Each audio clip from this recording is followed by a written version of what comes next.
Ladies and gentlemen, my name is Total Biscuit of the WoW podcast, Blue Please on CynicalBrit.com. I'm going to give you a look at the updated Eastern Plaguelands. Upon visiting this, I think I got the plague, and I'm a little bit stuffed up, so my apologies for that.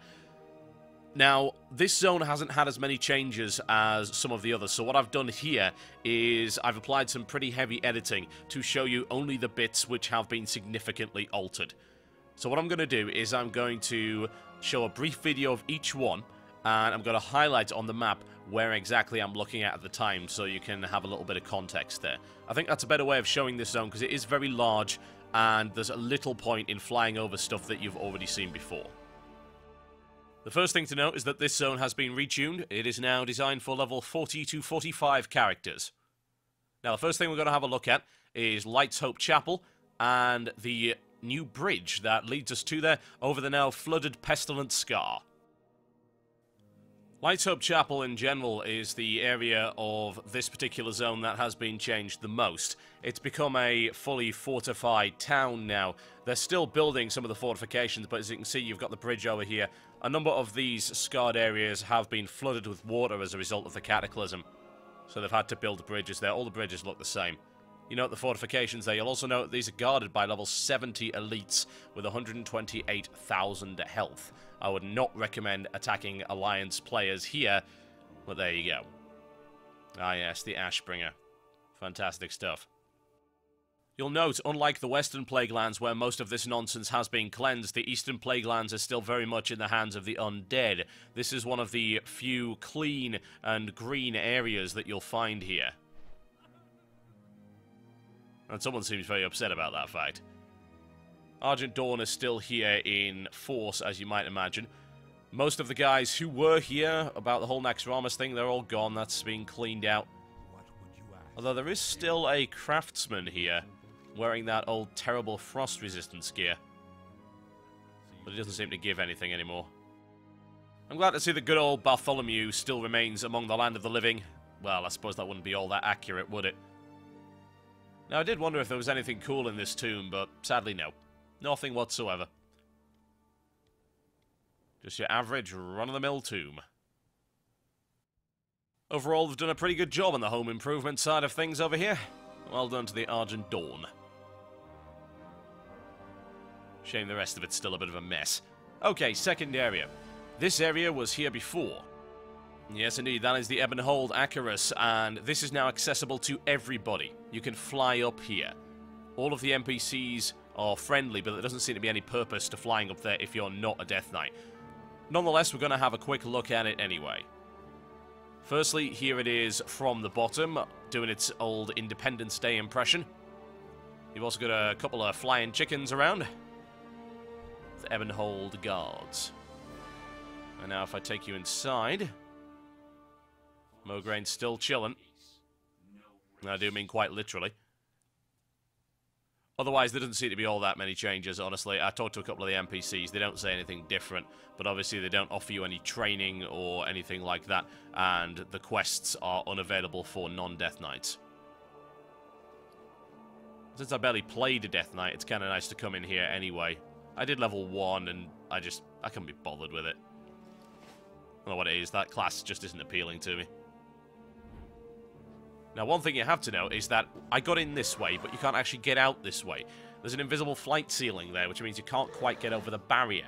Little bit annoying, to say the least. The only way you can get out is if you go onto the second level. There's a place with a flight master. You can use that to get out of there, or just get on your flying mount. Right, next area.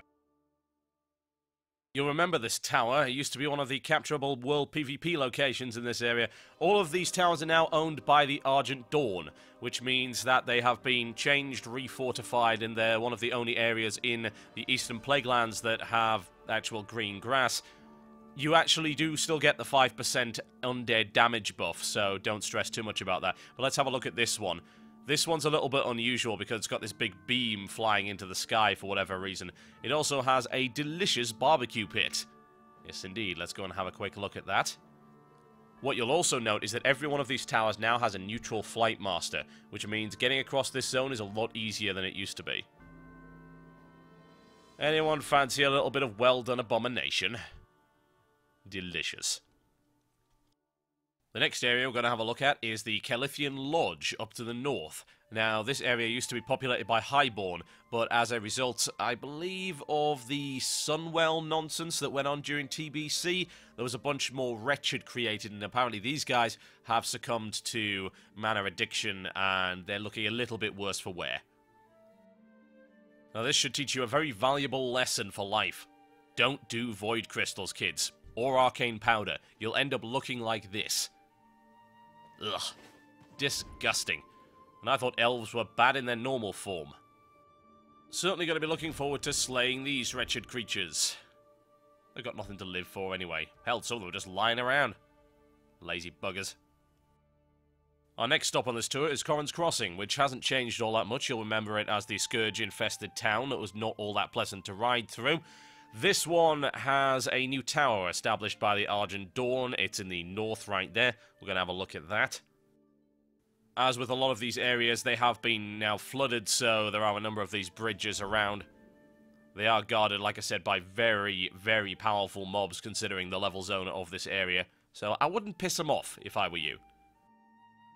The town's just as ramshackle as it always was. It turns out the Argent Dawn doesn't have the manpower to really take this back, but they have been able to establish this watchtower right here, and I imagine this will be the staging point for a future assault at some point. Neutral vendors in here, and as with all of the towers in this area, there are neutral flight points, so that's 5 in total, plus the other ones that were already here to begin with. And last but by no means least, one of my favourite dungeons of all time, which I believe has been retuned to be the same kind of level as this area, just like Scholarman's has in the Western Plaguelands. It is Stratholme. Now, I would love to fly over this, but I can't. There's an invisible wall. I can show some parts to you from the air, so I'm going to do that right now.